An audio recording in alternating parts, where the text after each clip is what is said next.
Hello students, आज इस video में हम बात करने वाले हैं इंफॉर्मेशन टेक्नोलॉजी ऑफेंस की। साइबर क्राइम का ये एक सब्जेक्ट है।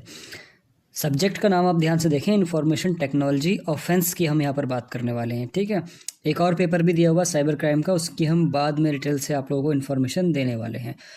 वीडियो में आगे बढ़ने से पहले मैं आप लोगों को आज बता दूँ कि जो लोग सिलेबस से पढ़ते हैं, ठीक है, सिलेबस का स्क्रीनशॉट लेके चले जाते हैं, या फिर जो लोग क्वेश्चन ही पढ़ते हैं केवल एग्ज़ाम इंपॉर्टेंट वाले और एग्ज़ाम इंपॉर्टेंट के क्वेश्चन का मतलब स्क्रीनशॉट लेके चले जाते हैं, वो वीडियो में आज थोड़ा लंबा रुकें, क्योंकि यहाँ पर आप लोगों का जो सिलेबस है वो पूरी तरीके से चेंज हो चुका है। जो आप लोगों के एग्ज़ाम इंपॉर्टेंट तैयार किए जाते हैं वो प्रीवियस ईयर क्वेश्चन के बेस्ड पर तैयार किए जाते हैं, और यहाँ पर जो सिलेबस बताया जा रहा है वो नए पैटर्न के अकॉर्डिंग आप लोगों को बताया जा रहा है। ठीक है, तो दोनों ही पार्ट इस बार आप लोगों के लिए इम्पॉर्टेंट हैं, क्योंकि बहुत सारी चीज़ें नई जोड़ दी गई हैं, बहुत सारी चीज़ें यहाँ पर हटा दी गई हैं। ठीक है, तो उसी हिसाब से मैंने ये वीडियो आप लोगों के लिए तैयार की है। वीडियो में बढ़ते हैं आगे, और हर बार की तरह इस बार बात करते हैं आप लोगों के सिलेबस की। तो यहाँ पर आप सिलेबस देख रहे हैं। सिलेबस में फर्स्ट यूनिट जो दी हुई है साइबर स्पेस की दी हुई है।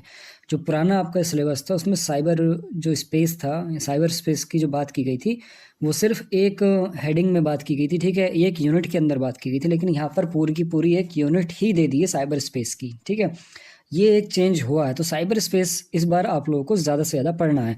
गूगल करेंगे आप लोगों को बहुत सारी चीज़ें पढ़ने के लिए मिल जाएंगी।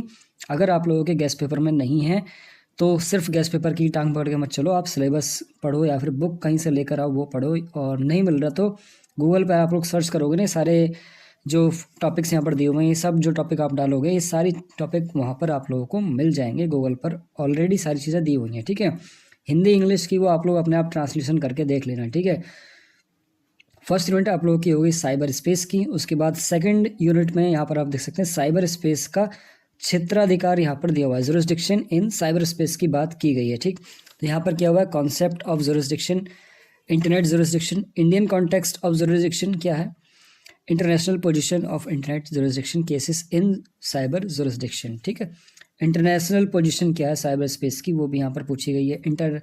इंडिया में क्या रेफरेंस दिया गया है उसका वो भी यहाँ पर पूछी गई है। अधिकार क्षेत्र क्या है ओवरऑल इंटरनेट के क्षेत्र में, उस पर बात की गई है। ठीक है, तो यहाँ पर 2 यूनिट हैं आप लोगों की जो साइबर स्पेस से जुड़ी हुई हैं।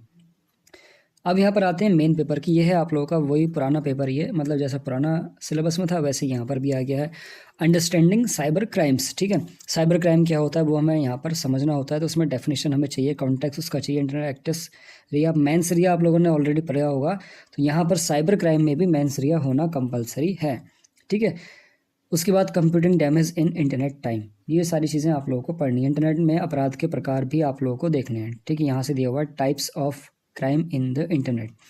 टाइप्स ऑफ क्राइम इंटरनेट में आ गया आपका साइबर क्राइम, तो है ही चल ही रहा है। ठीक है, साइबर क्राइम के अंदर आपका वल्गैरिटी आ गया, ऑब्सैनिटी आ गया, या फिर किसी के कंप्यूटर हैक कर लेना। कंप्यूटर हैकिंग भी कई टाइप से होती है। ठीक है, काफ़ी सारे जो साइबर क्राइम्स होते हैं वो आप लोगों को यहाँ पर डिस्कस करने हैं। तो सारी चीज़ें आप लोगों को गूगल पर मिल जाएंगी, कहीं भी आप लोगों को भागने की ज़रूरत नहीं है अगर आप लोगों के पास बुक नहीं है या फिर इससे पढ़ने से रिलेटेड कोई मटेरियल नहीं है। ठीक है, वैसे मैंने भी अपने टेलीग्राम ग्रुप में आप लोगों को एक बुक अवेलेबल करा रखी है, तो उससे भी आप लोगों को काफ़ी हेल्प हो जाएगी।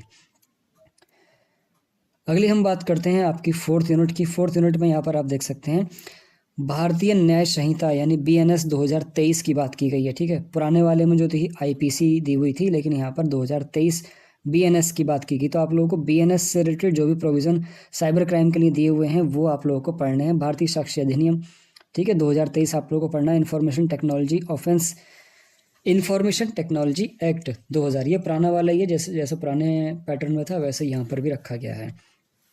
उसके बाद साइबर क्राइम क्या होते हैं, ठीक है, फ्रॉड, हैकिंग, मिसचिफ, ट्रेसपास, डेफामेशन, ये सब दी हुई है। Cyber stalking, cyber terrorism, pornography, ये सारी चीज़ें आप लोगों को पढ़नी है।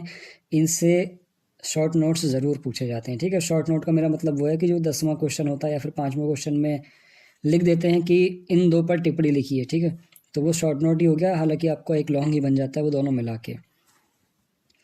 उसके बाद फिफ्थ यूनिट में आ गई, तो यहाँ पर ऑब्सैनिटी एंड पोर्नोग्राफी आ गई है यहाँ पर। ठीक है, वो आप लोगों को पढ़नी है।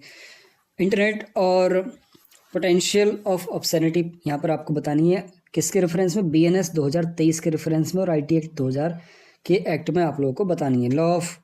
लॉ ऑन ऑब्सैनिटी क्या है, पोर्नोग्राफी क्या है, इंटरनेशनल एफर्ट्स क्या लगाए हुए हैं इसमें, और साइबर क्राइम में चेंजेस क्या किए गए हैं इंडिया लॉ के अकॉर्डिंग, वो यहाँ पर आप लोग को बताने हैं। मतलब मेनली यहाँ पर देखो बीएनएस और आपका जो भारतीय साक्ष्य अधिनियम यानी बीएसए है, उसी को यहाँ पर दोबारा से पूछा जा रहा है। ठीक है, पूछने का तरीका बस अलग है कि भारतीय कानून में क्या है, फिर यहाँ पर वही इधर पीछे की तरफ अगर आप देखो तो यहाँ भारतीय न्याय संहिता लिख दी है और फिर यहाँ भारतीय साक्ष्य अधिनियम लिख दिया है। ठीक है, बढ़ते हैं आगे और लास्ट यूनिट है हमारी 6 यूनिट।